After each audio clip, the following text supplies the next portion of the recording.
अस्सलाम वालेकुम, कैसे हैं आप सब लोग। मैं माहिर नफ्सियात हादिया खालिद। आज हम बात करेंगे गैविका प्रीगैबलिन के बारे में। ये दवाई किस किस लिए इस्तेमाल होती है। ये 3 शक्लों में आती है, 3 फॉर्म्स में, कैप्सूल, टैबलेट और सॉल्यूशन में ये दवाई आती है। और ये किस लिए इस्तेमाल होती है? न्यूरोपैथिक पेन के लिए इस्तेमाल होती है।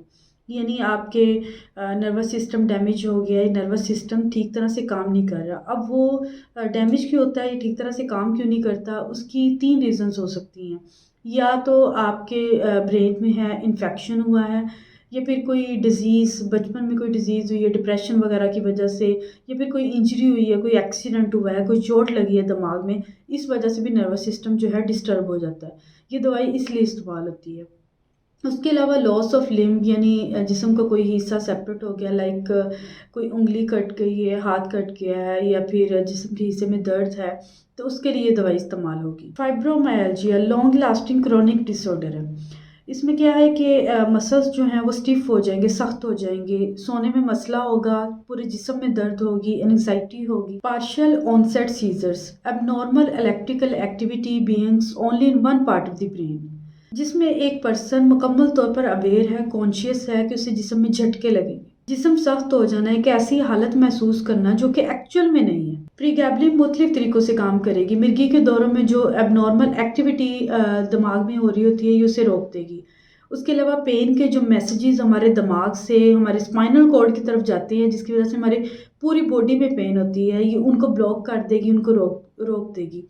उसके अलावा जो केमिकल्स खारिज हो रहे होते हैं, जिसकी वजह से हमें एंग्जाइटी होती है, ये उन केमिकल्स को ब्लॉक करेगी, उन्हें रोकेगी, जिसकी वजह से हमारे जिस्म को सुकून मिलना शुरू हो जाएगा।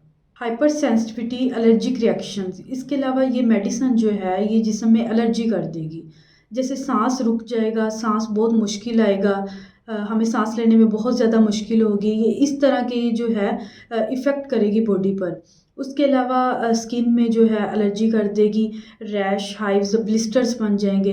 अगर इस तरह की सिम्टम्स आ रही हैं तो फिर आप इस दवाई को लेना बंद कर दें।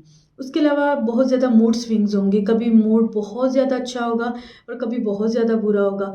जब मूड स्विंग्स होंगे, जब आप डिप्रेशन की हालत में होंगे, तो फिर आपको थॉट्स आएंगी, सुसाइडल थॉट्स आएंगी, और अगर ऐसी थॉट्स आ रही हैं तो फिर आप इस दवाई को लेना बंद कर दें, या अपने साइकेट्रिस्ट से बात करें, उन्हें इस चीज़ से आगाह करें कि आपको नेगेटिव सिम्टम्स आ रही हैं या आप पर ये दवाई ठीक तरह से काम नहीं कर रही। Effect your ability to see, think and move, आप मूव नहीं ठीक तरह से कर सकेंगे, चीज़ों पे फोकस नहीं कर सकेंगे। साइकेट्री की हर मेडिसिन में नीड होती है। अगर बहुत ज़्यादा चक्कर आ रहे हैं, सांस लेना मुश्किल हो रहा है, तो फिर इस दवाई को लेना बंद कर दिया और अपने साइकेट्रिस्ट से बात। अच्छा, दवाई छोड़ने के बाद कुछ पेशेंट्स पर जो नेगेटिव सिम्टम्स है बहुत ज़्यादा शो होती हैं। जो वापसी की अलामात है, जो पहले आपको अलामात शो हो रही थी, अब मेडिसिन छोड़ने के बाद जब वो वापस आएंगी, वो 24 घंटे से लेकर 7 दिन के अंदर वो वापस आएंगी और 10 दिन तक वो जारी रहेंगी।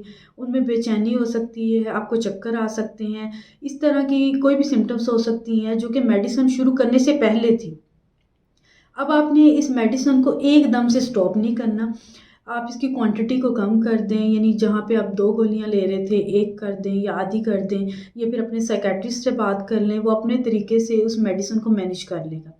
ये जो मेडिसिन है, आप 6 महीने या साल इस दवाई का इस्तेमाल कर सकते हैं। अगर साल से ज़्यादा आप इस्तेमाल करेंगे तो मेडिसिन का जो इफ़ेक्ट है वो वैसा नहीं रहता, जो आपको स्टार्टिंग में रिज़ल्ट दे रहा है वो फिर वैसे रिज़ल्ट नहीं देगा। और एकदम आपने मेडिसिन को स्टॉप नहीं करना, आप उसकी क्वांटिटी को कम कर दें। जैसे 2 गोलियाँ ले रहे थे, 1 कर दें, फिर आधी कर दें, इस तरह इसकी क्वांटिटी को कम करके आहिस्ता-आहिस्ता मेडिसिन को स्टॉप करें, एकदम से स्टॉप ना करें। या आपका साइकियाट्रिस्ट जिससे आप इलाज करवा रहे हैं, जिन्होंने आपको ये मेडिसिन प्रिस्क्राइब की है, वो आपको अपने तरीके से बताएँगे कि आपने किस तरह इस मेडिसिन को स्टॉप करना है, उसका अल्टरनेटिव यूज़ कराएँगे या फिर उस मेडिसिन की क्वांटिटी कम करेंगे। और इस दवाई से रिलेटेड अगर मज़ीद आपको कोई क्वेश्चन हो तो कमेंट सेक्शन में मुझसे पूछ सकते हैं। अल्लाह पाक आपको शफ़ा दे। अपना ख्याल रखें। खुदा हाफ़िज़।